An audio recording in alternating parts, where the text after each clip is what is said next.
반갑습니다. 5월 22일 목요일 큐티 스케치 시간입니다. 오늘 본문은 민수기 27장 1절로 11절까지의 말씀입니다. 오늘 본문은 이렇게 시작합니다.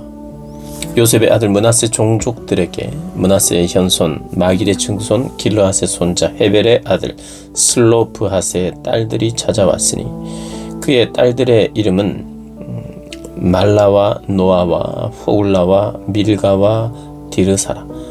그들이 회막 문에서 모세와 제사장 엘르아살과 지휘관들과 온 회중 앞에 서서 이르되 우리 아버지가 광야에서 죽었으나 여호와를 거슬러 모인 고라의 무리에 들지 아니하고 자기 죄로 죽었고 아들이 없나이다.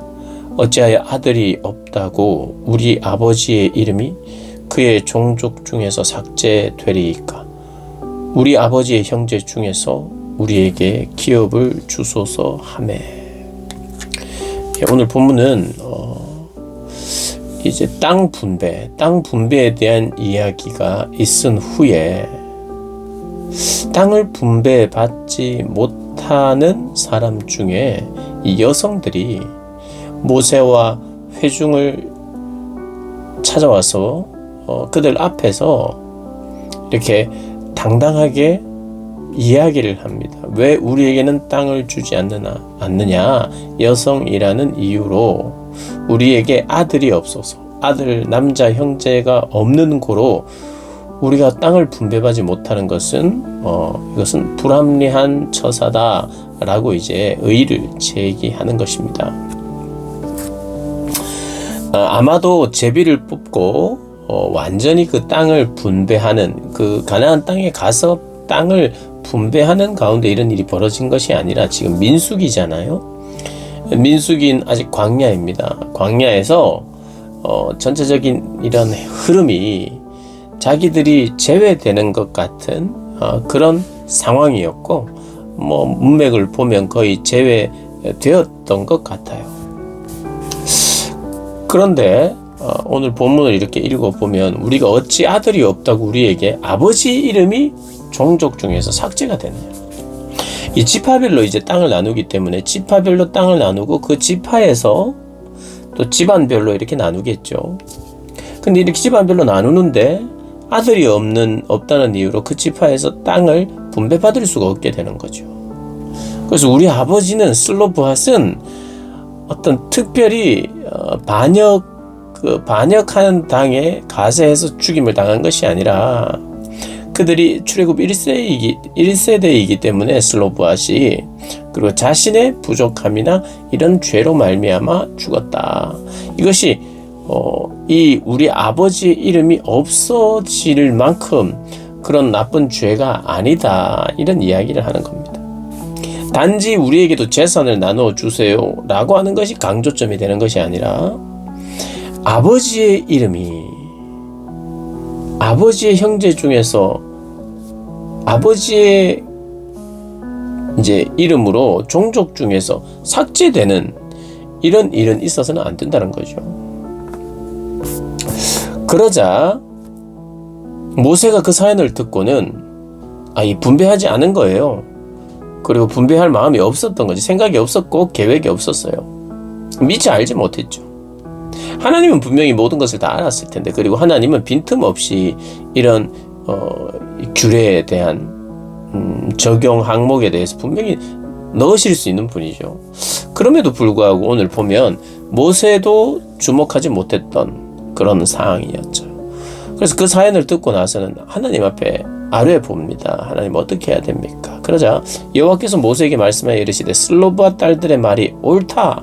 너는 반드시 그들의 아버지의 형제 중에서 그들에게 기업을 주어 받게 하고 그들의 아버지의 기업을 그들에게 돌릴지니라. 자매가 있으면 자매에게, 그런데 없으면 딸도 없으면 그들의 형제에게, 그리고 형제도 없으면 가장 가까운 친족에게 그 땅을 기업으로 받을 수 있도록 해라 하는 제도가 오늘 여기에 생겨요. 그런데 몰래 하나님은요, 하나님의 율법을 주실 때 거의 부족함 없게 다 주실 수 있는 분이에요. 근데 마치 추가 규례가 생기는 것 있잖아요. 원래 하나님의 마음과 생각에도 없었던 그런 내용이 추가되는 것 같아요. 하나님은 미리 아셨는가? 슬로브앗의 가정에 대해서 다 아셨죠. 그런데도 불구하고 왜 하나님 그것을 뺐다? 혹시 말하지 않았으면 이 규례가 생기지 않았을까? 그럴 가능성도 있어요. 그런데 하나님은 왜 슬로브앗의 요구를 듣고 그제서야 이 슬로브앗의 자녀들이, 그러니까 슬로브앗의 딸들의 이야기를 듣고 그제서야 이들에게 주어라 라고 말했을까요? 율법에 미리 명시하지 않았던 것. 그래서 우리가 보면 하나님의 법이 처음부터 끝까지 모든 것을 하나님 완벽하시기 때문에 이들의 삶 속에 완벽하게 이 모든 법을 주실 수 있는 분이지만 공동체의 필요와 상황들을 서로 챙기면서 사랑과 배려의 마음이 생기도록 해서, 그리고 문제가 생길 때 서로 협력하고 하나님께 기도함으로써 성장하고 성숙하는 과정을 또 담아내는 거예요. 단지 아이고 내가 깜빡했네, 이런 경우에는 이렇게 하라, 이런 내용이라기보다 하나님의 공동체가 문제를 발견하고 같이 고민하는, 그리고 원칙이 무엇인가를 생각하면서 바른 것을 선택해 나가는. 그리고 하나님도 누군가가 자신의 혹시 부당함 이런 것이 있을 때 그들의 말하는 것을, 이건 단지 불평이 아니죠. 슬로브앗의 자기 아버지의 이름이 제외되는 것, 이 언약 공동체 안에서 그 이름이 없어지는 것은, 이것은 언약 백성으로서의 그런 어떤 하나님이 기뻐하실 일은 아니다라고 판단하고, 물론 자기들에게도 땅이 필요하고 또 할당량이 있어야 된다는 그런 합리적인 그런 제안이고, 또 어떻게 보면 또 하소연이고 이런 것일 수 있습니다. 그래서 우리와 우리의 필요와 상황에 새롭게 적용될 수 있는 그런 것이 추가적으로도, 율법은요 그렇게 추가적으로도 하나님께서 다시 명하는 경우가 있었어요. 그것은 하나님이 몰라서가 아니라 또 사람들이 막 자기 불만을 이야기해야만 들어주기 위해서가 아니라, 물론 필요를 이야기하는 것도 필요하고 소통하고 나누는 것도 필요하고 그들의 필요를 잘 듣고 공감하고 섬겨주는 일들이 다 필요한 거죠. 그래서 이런 배려가 있는 거죠. 근데 우리가 나중에 고엘 제도가 나오는데, 이 고엘 제도는 가장 가까운 친족이, 그 친족, 형제면 형제가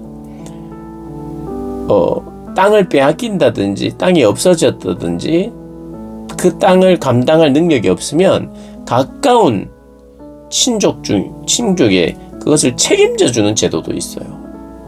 그러니까 이 공동체의 필요를, 또 타인의 필요를 채워주고 또 섬겨주는 제도도 생기는 거예요.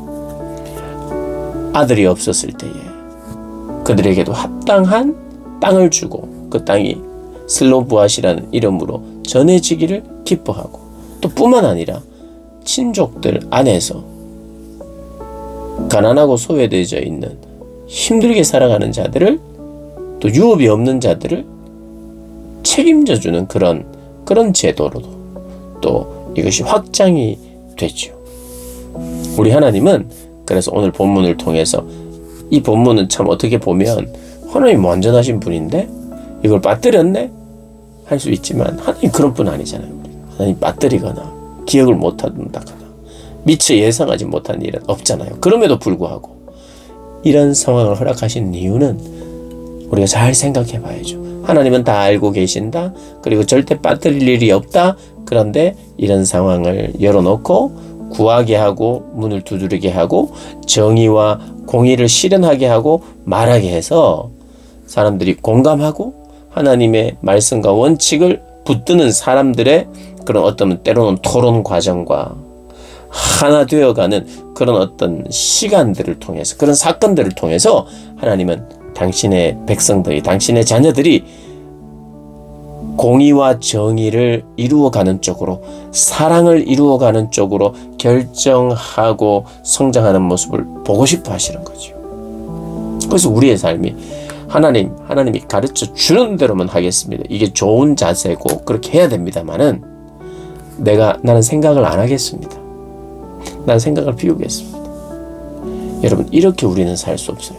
생각하고 아파하고 슬퍼하고 기뻐하는 우리의 감정이, 또 감정적인 상황들 속에서 나누고 필요를 듣고 하면서 우리가 전인격적으로 하나님의 말씀을 지키고 행하는 것이죠.